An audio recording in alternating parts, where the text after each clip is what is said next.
வந்துட்டீங்க. சரி, அத்தா அம்மா இந்த இருக்காங்க. ஒண்ணு வரல இஸ்லாத்துக்கு வரல. சரி, அவங்க இப்ப வீட்டுக்கு போறோம், போல மாட்டேங்கிறீங்க, சாப்பிட சொல்றாங்க. சரி, சாப்பிடலாமா? இந்த மயத்துக்கு இது சொந்தக்காரங்க மதத்துக்கு எதுவும் கலந்துக்கலாமா? இந்த சகோதரர் என்ன கேட்கிறாருன்னா, நான் இந்து மதத்தில் இருந்து இஸ்லாத்தை ஏற்றுக்கொண்டு வந்திருக்கிறேன். அப்படி இருக்கும் பொழுது என்னுடைய பெற்றோர்கள் இஸ்லாத்துக்கு வரல. இன்னும் அவங்க இன்ஷா அல்லாஹ் வருவதற்கு எல்லாரும் துவா செய்யுங்க. அவங்க வராம இருக்கும்பொழுது நாங்க வீட்டுக்கு போக வேண்டி இருக்கிறது. அவங்க வீட்டுக்கு போனா அவங்க சாப்பிட சொல்றாங்க. அவங்க தர்ற சாப்பாடை நம்ம சாப்பிடலாம்? இதுதான் கேள்வி. நம்ம வீட்டுக்கு தாய் தந்தையரை பார்க்க போறோம், அவங்க முஸ்லீம் இல்லாம இருக்கிறாங்க, அவங்க தருகிற சாப்பாடை சாப்பிடலாமா அப்படிங்கிற கேள்வி. சாப்பாடை பொறுத்த வரைக்கும் சாப்பாட்டை இஸ்லாம் ரெண்டா பிரிக்குது. ஒன்னு அறுத்து சாப்பிட வேண்டிய சாப்பாடு, இன்னொன்னு அறுக்காம சாப்பிட வேண்டிய சாப்பாடு. அறுக்காமலே சாப்பிடுறது. அறுக்காம சாப்பிடுறது என்ன? அரிசி, பருப்பு, காய்கறி, மீன் உள்பட, முட்டை உள்பட என்ன செய்ய வேண்டியதில்ல, அறுக்கணுங்கிறதெல்லாம் கிடையாது, சும்மா சமைச்சிடலாம் அப்படியே. வணங்குதா? ஆனா அறுத்து சாப்பிட வேண்டியதுன்னா என்ன? ஆடு, மாடு, கோழி, கொக்கு, குருவி, இது மாதிரி உள்ளதெல்லாம் என்னது? அறுத்து சாப்பிட வேண்டிய ஒரு உணவுகள். இப்ப அறுக்காமல் சாப்பிட உணவுகளை பொறுத்த வரைக்கும் யாரு வீட்டில் போய் யாரு எங்க தந்தாலும் சாப்பிட்டுருங்க, அதுக்கெல்லாம் எந்த ஒரு மறுப்பும் கிடையாது. எந்த ஒரு ஆளுடைய வீட்டில் போனாலும் என்ன செய்யலாம், நீங்க அறுக்காம சாப்பிடுற சாப்பாடுனா என்ன? சைவ சாப்பாடு தர்றாங்க, நல்லா சாப்பிடுங்க. ஆம்லெட் போட்டு தர்றாங்க, அழகா சாப்பிடுங்க. வேற என்ன மாதிரியான மீன் வறுவல் பண்ணி வைக்கிறாங்க, நல்லா சாப்பிடுங்க. அந்த சாப்பாட்டுக்கு நமக்கு என்ன இல்ல, எந்த விதமான அதுக்கு பிஸ்மில்லா சொல்லணும், அது நம்பிக்கையோட அறுக்கணும் என்கிறதுக்கெல்லாம் அதுக்கு ஷர்த்து இல்ல. ஷர்த்து இல்லாததுனால அது சும்மா நம்ம நினைஞ்சிடலாம், சாப்பிட்டுடலாம். ஆனா அறுக்கிற ஒரு விஷயமா இருக்குன்னு சொன்னா அவங்க அல்லாஹ்வை நம்பி அல்லாஹ்வை ஏத்துக்கிட்டு பிஸ்மில்லாஹி வல்லாஹு அக்பர், அல்லாஹ் தான் பெரியவன், அல்லாஹ்வுடைய பெயரால் அறுக்கிறேன் என்று சொல்லி அறுத்தாதான் அந்த உணவு ஹலால் ஆகும். ஏன்னா அந்த உயிரை கொடுத்து அல்லாஹ் கொடுத்திருக்கிறான். அல்லாஹ் கொடுத்த உயிரை எடுக்கிறதா இருந்தா நமக்கு அல்லாஹ்ட்ட பர்மிஷன் வாங்கணும். பர்மிஷன் தான் இது, லைசன்ஸ் தான் இது. லைசன்ஸ் அல்லாஹ்வுக்கு சொந்தமான ஒரு பொருளை நம்ம சாப்பிடுறதா இருந்தாலும் உயிருங்கிறது அல்லாஹ் கொடுத்திருக்கிறதுனால அதை பிஸ்மில்லான்னு சொல்லி அறுக்கும் பொழுதுதான் படைச்சவன்ட்ட நம்ம என்ன செய்யறோம், அவனுக்கு சொந்தமான ஒரு பொருளை நம்ம சாப்பிடுவதற்குரிய அனுமதியாக ஆக்கப்படுகிறது. இதெல்லாம் ஒரு முஸ்லீமுக்கு தான் முடியும். இது அல்லாவே நம்பாதவர்களுக்கு இது என்ன வராது, இந்த மேற்று வராது. அப்ப உங்க தாய் தந்தையர் வீட்டுக்கு போறீங்க என்று சொன்னா அவங்க கோழி வறுவல் வச்சிருக்காங்க அல்லது பிரியாணி போட்டிருக்கிறாங்க அப்படின்னு சொன்னா நீங்க அதை விசாரிக்கணும். என்ன விசாரிக்கணும்? இது நீனே தண்ணிக்குள்ள அமுக்கி சாவடிச்சியா, அல்ல கழுத்து நெரிச்சு கொன்னியா, அல்லது ஏதாவது மோதினார் அறுத்தாரா, அல்லது கடையில போய் பாய் கடையில, கசாப்பு கடையில இதை வாங்கிட்டு வந்தியான்னு கேளுங்க. இல்ல அங்கதான் பாயிட்டு தான் வாங்கிட்டு வந்தோம்னா அப்ப கூட சாப்பிடலாம். இறைச்சியை கூட நீங்க என்ன சாப்பிடலாம், அவங்க நம்ம முறைய அறுத்த இடத்துல நான் வாங்கிட்டு வந்திருக்கிறேன். இப்ப சென்னையில எல்லாம் போறீங்கன்னு வைங்களேன், எந்த கசாப்பு கடையிலையும் நீங்க இறைச்சி வாங்கி சாப்பிடலாம். ஏன்? சென்னையில அறுக்கிறது யார் தான் இருப்பா? முனிசிபாலிட்டில தான் இருப்பாங்க, கார்பரேஷன்ல தான் அதுக்கு தனியா ஸ்லாட்டர் வச்சிருக்காங்க, அறுக்கிற ஒரு இடம். அங்க யாரு தான் போய் அறுப்பா? அதுக்கு அறுக்கிறதுக்கு நம்ம ஆள் தான், முஸ்லீம் தான் போய் அறுப்பாங்க. எல்லாரும் இந்துக்கள் சாப்பிடுற கடையா இருந்தாலும் எல்லா கடையா இருந்தாலும் சரி, சென்னையில யார் தான் அறுக்கிறாங்க? அந்த அறுக்கிற இடத்துல நம்ம ஆலிம்சா மோதினார் மாதிரி ஆளுக்கு நின்றுகிட்டு என்ன செய்வாங்க, ஆயிரக்கணக்கான மாடுகளை ஆடுகளையும் அறுத்து போடுவாங்க. அவங்க பிஸ்மில்லா சொல்லி அறுத்துருவாங்க. அறுத்து சீல் வச்ச பிறகுதான் கடைக்கு விற்பனைக்கு வரும். அப்ப கடைகள்ல இறைச்சி விற்கிறாங்கன்னு சொன்னா நீங்க எந்த கடையில வேண்டாலும் மெட்ராஸ்ல இறைச்சி வாங்கி சாப்பிடலாம். ஏன்? அங்க அந்த ரூல் இருக்கு சென்னையில. அது மாதிரி மதுரையில் அது மாதிரி ரூல் இருக்கான்னு பாருங்க. எங்கெல்லாம் அந்த மாதிரி ரூல் போட்டிருக்கான் இருக்கா? இருக்குன்னா நீங்க என்ன செய்யலாம், அந்த ரூல் படி நீங்க எங்க வேணாலும் சாப்பிட்டுட்டு போயிடலாம். அப்படி இறைச்சியை பொறுத்த வரைக்கும் இப்ப உங்க ஊர்ல நீங்க இறைச்சி வாங்குறாங்கன்னா கசாப்பு கடையில தான் வாங்கியிருப்பாங்க.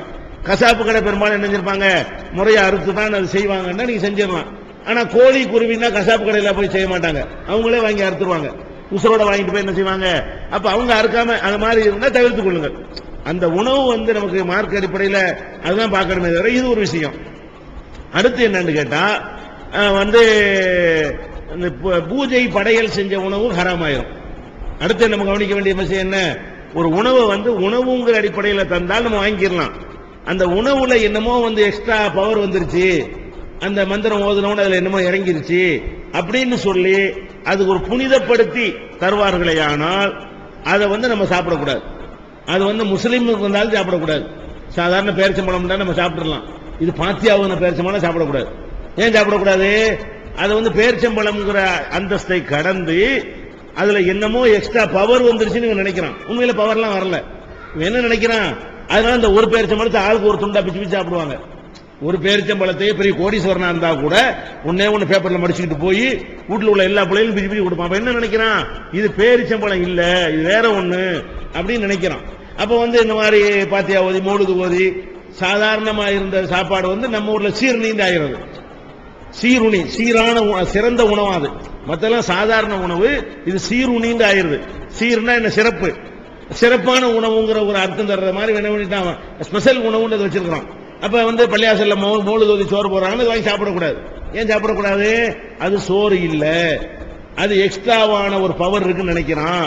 எக்ஸ்ட்ராவான பவர் இல்லாத ஒண்ணுல எக்ஸ்ட்ராவான பவர் இருக்குன்னு நினைத்தால் சாதாரண சோறுன்னு சொல்லி தந்தா நீங்க சாப்பிட்டுறலாம்.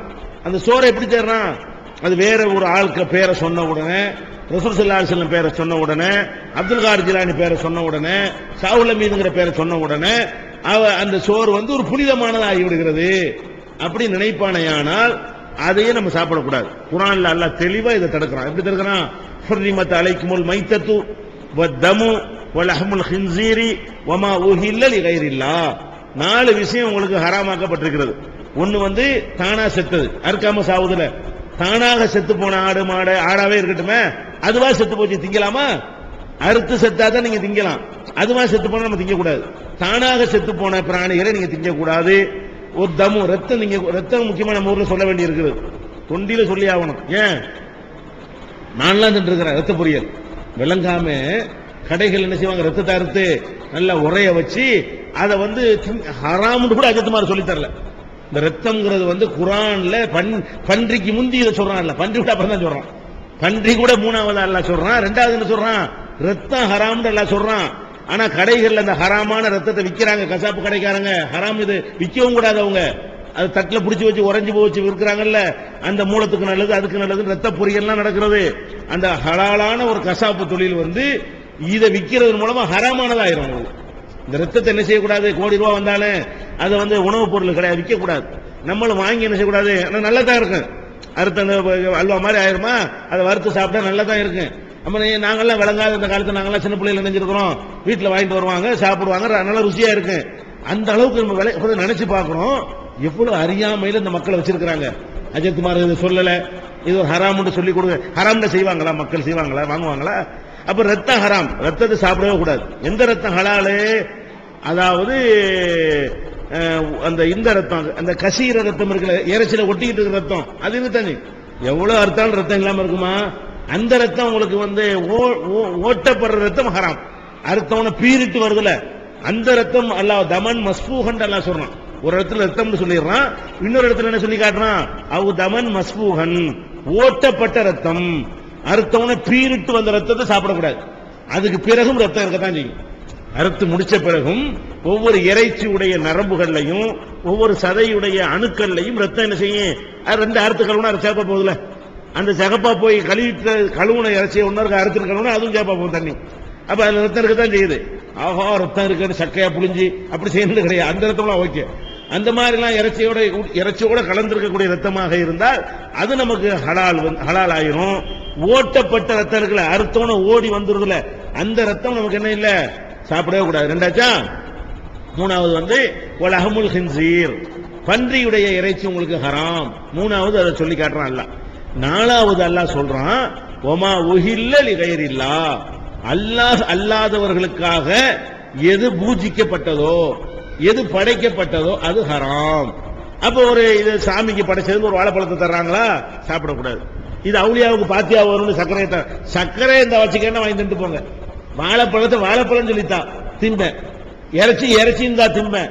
இது அவுலியாவுக்கு படைச்சதுன்னு ஒண்ணா தந்தா அந்த விளையாட்டு கிடையாது, ஹராம். வழங்குதா? அது அவுலியாவுக்கு படைச்சிருந்தாலும் சரி, செத்து போன ஆளுகளுக்கு படைச்சிருந்தாலும் சரி, சிலைக்கு படைச்சிருந்தாலும் சரி, சூரியனுக்கு படைச்சிருந்தாலும் சரி, படைக்கிறதுக்கு என்ன அர்த்தம் கேட்டா அது ஒரு புனிதமாக மக்கள் கருதுவாங்க. உதாரணமா ஒரு சின்ன ஸ்பூன்ல கொஞ்சம் சோறு இருக்கு, ஒருத்தர் நீங்க வீட்டுக்கு போறீங்க, இந்த சோத்தை சாப்பிடுங்க, ஸ்பூன்ல தர்றாரு, சாப்பிடுவீங்களா? என்னடா நினைச்சிட்டு இருக்க, இந்த ஸ்பூன் சோறு எனக்கு தெரியடா, தந்தா தட்டுனதே சோத்தை போட்டு இது அப்படி கேப்பீங்களா இல்லையா? ஒரு ஸ்பூன்ல ஒருத்தன் சோத்தை தந்தா நீங்க சாப்பிட மாட்டேங்கிறீங்க, வாங்க மாட்டேங்கிறீங்க. அதே நேரத்தில் இது தப்பு இருக்கு, இது சீரணி பாத்தியா ஓதுனது அப்படின்னு ஒரு பருக்கையை தந்தா கூட வாங்கி நாக்கில் வச்சுக்கிறீங்க. அப்ப நீங்க என்ன நினைக்கிறீங்க, அது சோறு இல்ல, அதுல வேற என்னமோ இருக்குது, அதான் ஹராம். வேற என்னமோ இருக்கு நினைக்கிறான்ல, உடைக்கணுமா இல்லையா? இல்லாத ஒண்ணு இருக்குன்னு நினைக்கிறான்ல. அதனால அல்லாஹ் என்ன பண்றான், ஏண்டா இல்ல சோத்தை சோறா பாருங்கடா, சோத்தை எதுக்கு நீங்க சீரணின்னு தவறுன்னு பாக்குறீங்க? அப்படி மனிதன் வந்து எந்த பொருளையும் புனிதமாக்க முடியாது. அல்லாஹ் சிலதை புனிதமாக்கி இருப்பான், அது பரக்கத்துன்னு சொல்லலாம். எது? சம்சம் தண்ணி பரக்கத்துன்னு சொல்லலாம். சம்சம் தண்ணி நம்ம ஒண்ணு தயாரிக்கல, அது அல்லாஹ்வுடைய அருள் அங்க இறங்குகிறது, லட்சோப லட்சம் மக்களுக்கு செலவாகிறது, செலவான வத்த மாட்டேங்குது, அதுல என்னமோ இருக்கிறது.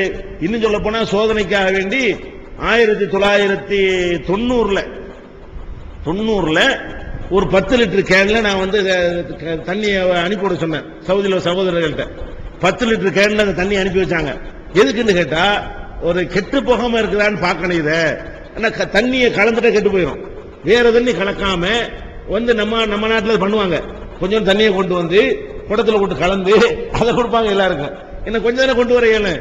அப்படி இல்லாம வேற தண்ணி கலக்காம கொண்டு வந்து 90ல கொண்டு வந்த தண்ணி இன்னமும் எங்க வீட்டில் வச்சிருக்கிறேன் ஒரு கேன்ல. அப்படியே ஒரு 50 மில்லி கூட எடுக்கல. ஒரு புழு இல்ல, ஒரு பூச்சி இல்ல.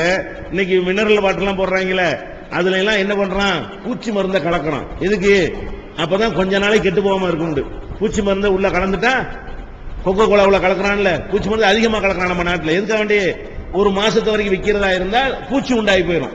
பூச்சி உண்டாகாம இருக்கிறதா இருந்தா பூச்சி மருந்து கலக்கணும். அப்பதான் வியாபாரிக்கு லாபமா இருக்கும். அப்படிங்கிறதுக்காக வேண்டி பூச்சி மருந்துனா பூச்சி விஷப்பூச்சிகளை கொள்றதுக்காக உள்ள அந்த இதை வந்து இதுல என்ன செய்யறான், கலந்து பார்லிமெண்ட்ல பெரிய சர்ச்சையாவெல்லாம் ஆகி அதுக்கு பிறகு லஞ்சத்தை வாங்கிட்டு அனுமதிச்சுட்டான். அந்த மாதிரி செஞ்சுதான் மினரல் வாட்டரை காப்பாற்ற முடியுது ஒரு மாசத்துக்கு. ஒரு மாசத்துக்கு பிறகு அது வீணா போயிடுது. இது ஒண்ணுமே கலக்காம பியூரா தண்ணியை வச்சிருக்கோம். 20 வருஷம் போக போகுது, இன்னும் என்ன செய்யல, 2010 வரப்போகுது, இன்னும் அந்த தண்ணி என்ன செய்யல, அதே மாதிரி இருக்கிறது. அப்ப இது வந்து பரக்கத்து இருக்கிறது. இது அதிசயமான தண்ணீர். அந்த மாதிரி அல்லாஹ் புனிதமாக்கின ஒரு பொருளை சாதா தண்ணி மாதிரி நீங்க சம்சம் தண்ணி எடுக்க வேண்டியது இல்லை. ஏன்? அது புனிதம், அல்லாஹ் புனிதமாக்கி இருக்கிறான். அல்லாஹ்வா அதை புனிதமாக்கி இருக்கிற ஒன்றை நம்ம ஏத்துக்கலாமே தவிர, இவனா ஒரு குளத்துல தண்ணி எடுத்துட்டு வந்து பூண்டுட்டு இது வேற தண்ணி தாண்டா ஓதி பாக்குறதா நடக்குது. ஓதி பாக்குற என்ன பண்றாங்க, நம்மளே தண்ணி எடுத்துட்டு சொல்றாங்க, கொண்டு போகும்போது வெறும் தண்ணியா இருக்கிறது, அதிர்த்து பூ கொண்டு எச்சிட்டு ஆயிடுது. அது பறக்கத்தான். இது என்ன இது? இது ஏன் இப்படி நம்புறீங்க? எச்சிதாக இருக்குமே தவிர என்ன டெஸ்ட் பண்ணியன்னு வைங்க, உள்ள தண்ணி தான் நல்ல தண்ணியா இருக்கும். கொண்டு வந்தீங்கள அந்த தண்ணியை டெஸ்ட் பண்ணி இருந்தா கிருமி ஒண்ணுமே இருக்காது. இவர் ஊதின பிறகு உள்ள தண்ணி டெஸ்ட் பண்ணீங்கன்னா அதுல பறக்கத்தான் இறங்கி இருக்கும். என்ன இறங்கி இருக்கு? கிருமி இறங்கி இருக்கும். அதனால இதான் இந்த தண்ணி தான் கெட்டது. இப்படி எல்லாம் நினைக்கிறது வந்து இதெல்லாம் ஹராம். ஏதாவது ஒரு புனிதப்படுத்துதல் வந்துட்டால் ஹராம். புனிதம்ங்கிறது மூட நம்பிக்கை. எதையும் யாரும் புனிதமாக்க இயலாது. எந்த டெஸ்ட்லயும் நிக்காது. அதுக்கு எந்த ஒரு ஆதாரம் இல்லைன்னா என்ன நிரூபிச்சாது காட்டணும். என்ன நிரூபிக்கணும்? இந்த பாரு, இந்த சோறு சாதா சோறு, இது வந்து ஒரு பிளேட் சாப்பிட்டாதான் பசி அடங்கு. இது பாத்தியா சோறு, இந்த ஆளுக்கு ஒரு பருக்கையை சாப்பிடு, மத்தியானம் பசிச்சா இந்த கேளுன்னு சொல்லுங்க. அப்படி பசி அடக்குமா? அடக்க மாட்டேங்குதுல. ஒண்ணு மெடிக்கல்லையாவது நிரூபிக்கணும், டெஸ்ட் பண்ணியா நிரூபிக்கணும், அல்ல பிராக்டிக்கல்லையா நிரூபிக்கணும். ஆளுக்கு ஒரு பேரிச்சம்பழம் சாப்பிடு, சாதா பேரிச்சம்பழம் சாப்பிட்டா பசிக்கும்ல, இந்த பேரிச்சம்பழத்தை நீங்க சாப்பிடு, ஒரு அப்புறம் உனக்கு பசிக்கான்னு சொல்லு. அப்படி நிரூபிச்சு காட்ட அதுல என்னமோ இறங்கிருக்கு, நான் ஒத்துக்கிறேன். ஒண்ணும் கிடையாது. இந்த வாழைப்பழத்தை சாப்பிட்டாலும் என்னவோ அந்த வாழைப்பழத்துக்கு அதுதான், இந்த சர்க்கரைக்கு என்னவோ அந்த சர்க்கரைக்கு அதுதான். அப்படிங்கும் போது இந்த மாதிரியான ஒரு மூட நம்பிக்கை இதுதான் ஹராம். அதனால என்ன செய்யுங்க, உங்க பெற்றோர்கள் முஸ்லீம் அல்லாம இருப்பார்களே ஆனால் அவங்க சில பொருள்களை படையல் பண்ணி வச்சிருந்தா, படையல் எனக்கு தந்துடாதீங்கம்மா, சாதா உணவுகளை தாங்க, பூஜை பண்ணலாம் தந்துடாதீங்கன்னு சொல்லி நீ மனிதன்னு சொல்லிக் கொள்ளணும்.